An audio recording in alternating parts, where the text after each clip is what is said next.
Oi, oi, oi, oi. Oi, oi, oi, oi, oi.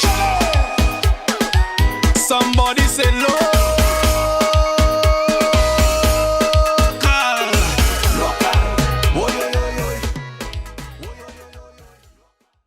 Fans and fans of DAsportsVYBEZ, we're here with a great man in sports, top official, Mr. CARLISLE JNO BAPTISTE. He's retired now, but now he's going to give us his story, you know, how he got involved in sports. So Mr. John Baptiste, speak with us, tell us how it all began for you. Okay guys, nice having me. I feel honored to be featured here today. Well, basically it started well over 2 decades ago.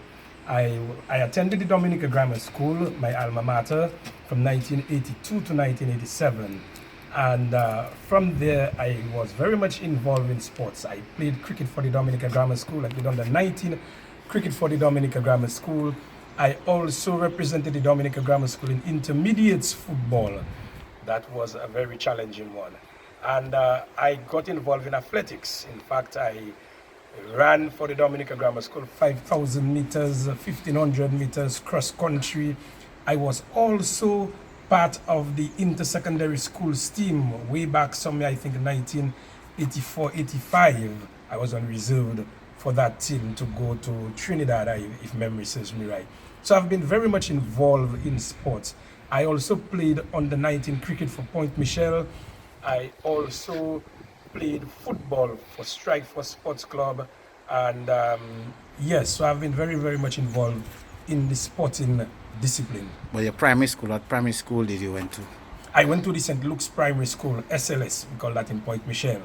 I went to the St. Luke's Primary School, and from there I started the common entrance.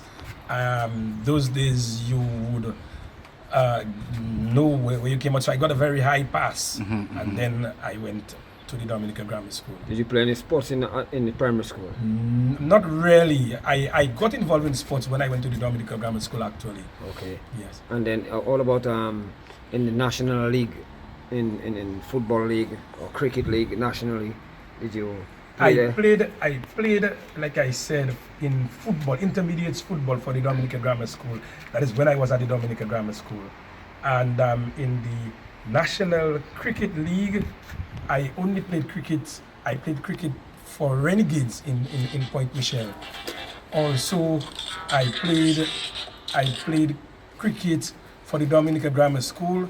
I was a spin bowler. I remember vividly, we had Saints. It was Saints and the Dominica Grammar School, and we scored 196, and we had Saints reeling at 96 for 9. Billy Doctrove and I think Laura was the batter, and I am convinced today that I had Billy out cut behind. I took that day. I think I took 4-4-11, and John Auden, the umpire, said not out, and that demoralized us. We never saw anything again since end up scoring that runs. So it is very clear that you have a wealth of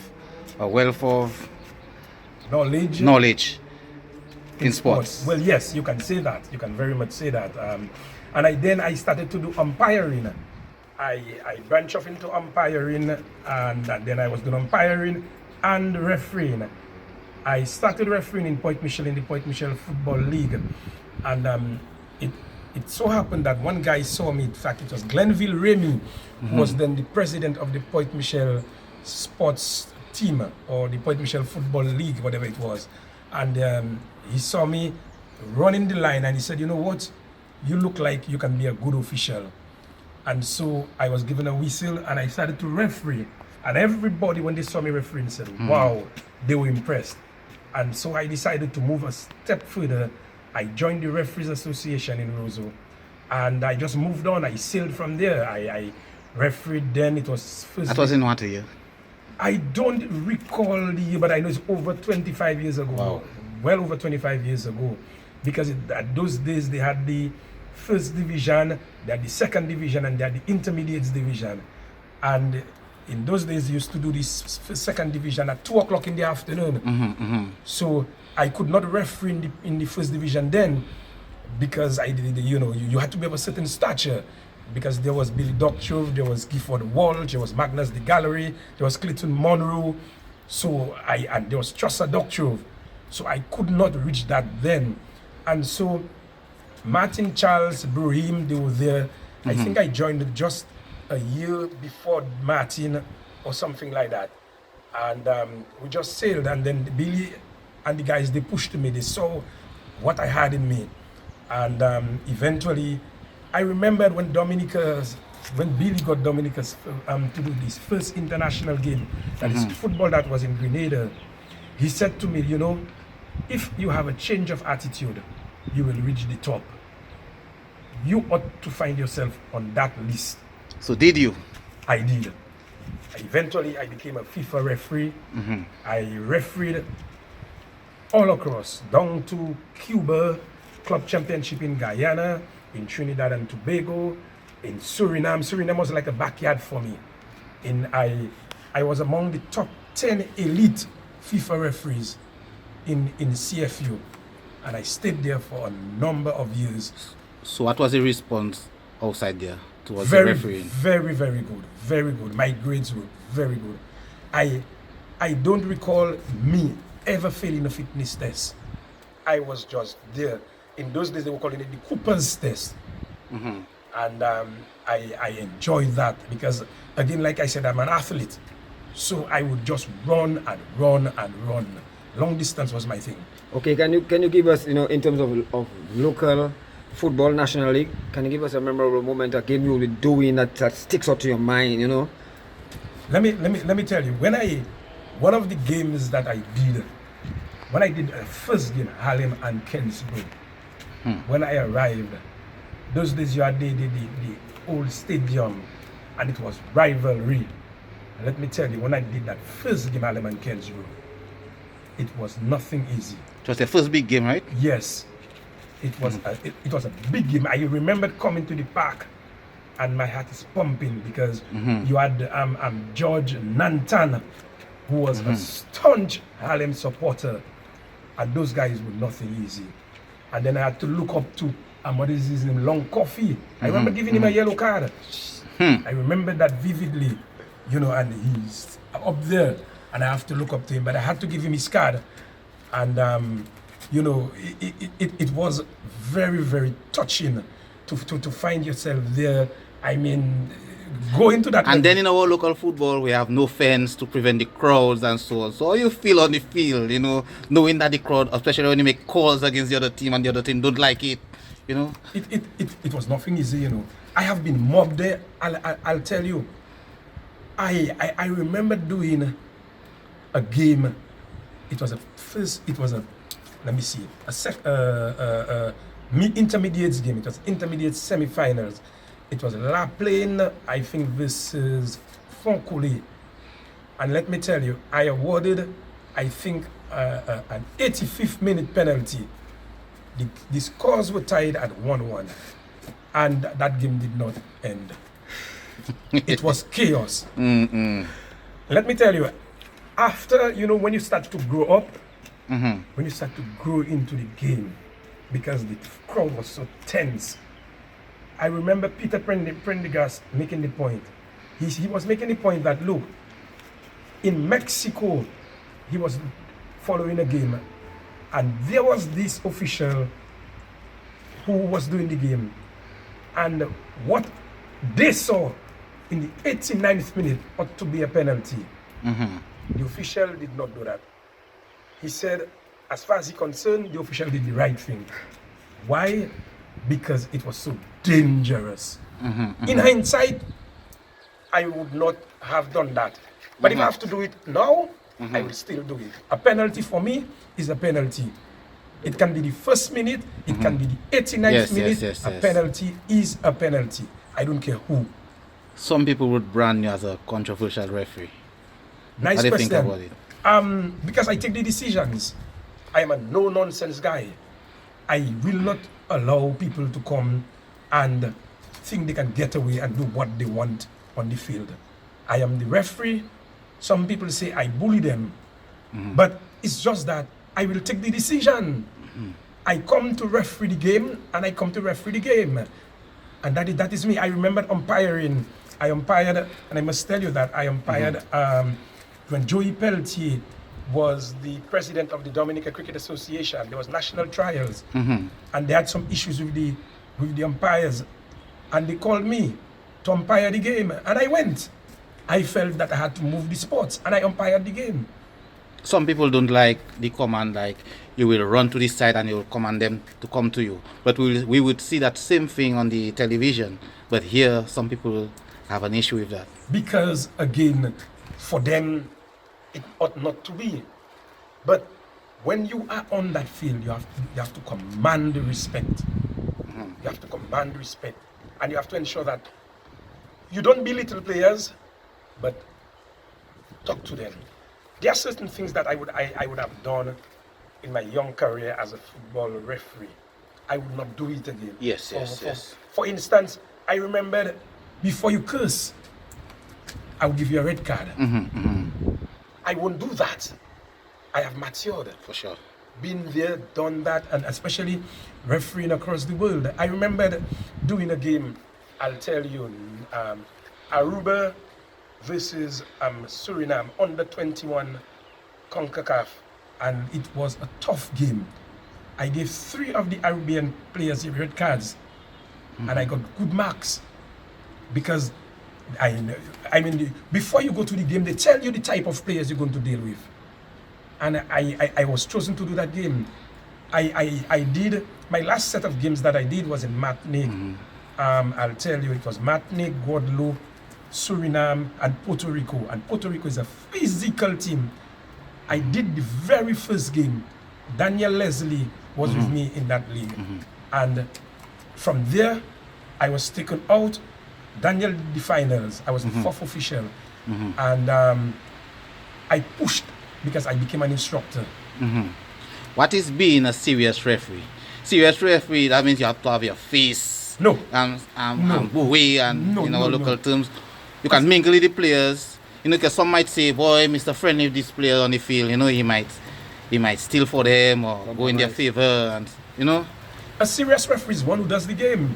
One who does the game the way it ought to be. And professionally.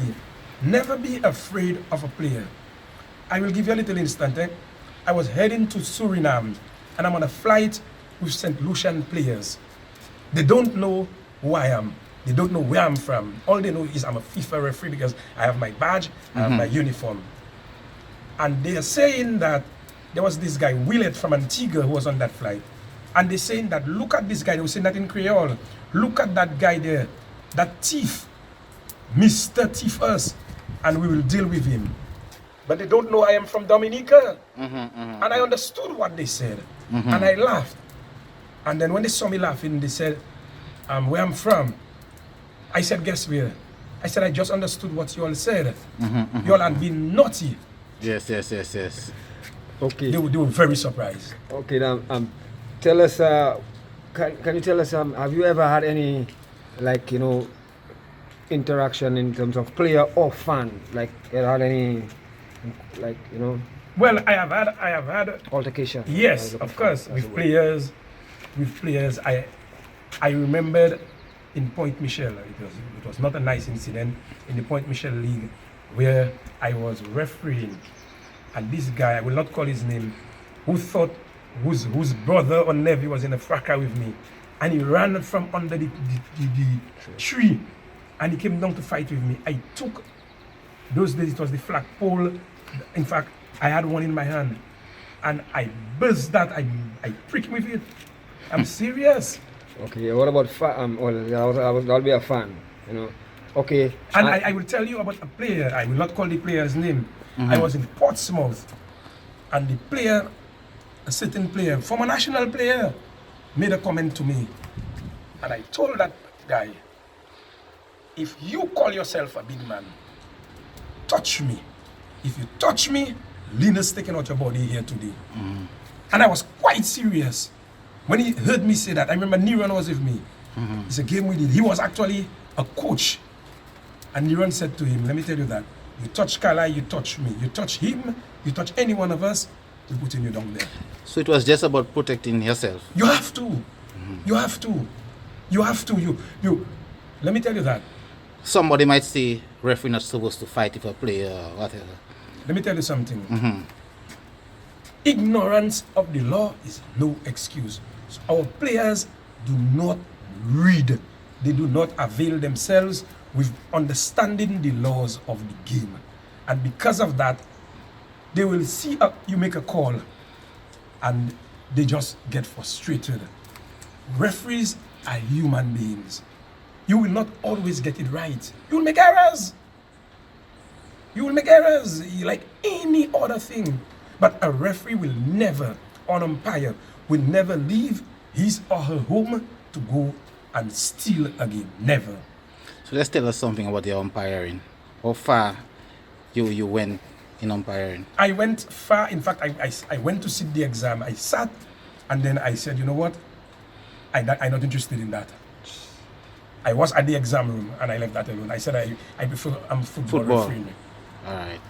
So, Mr. John Baptiste, could you, just tell us about your individual accolades, what your great achievement in refereeing and umpiring? Well, I was named referee of the year several times in Dominica. I got the Sportsman Award or something like that. Not Sportsman, but some award in the Hall of Fame.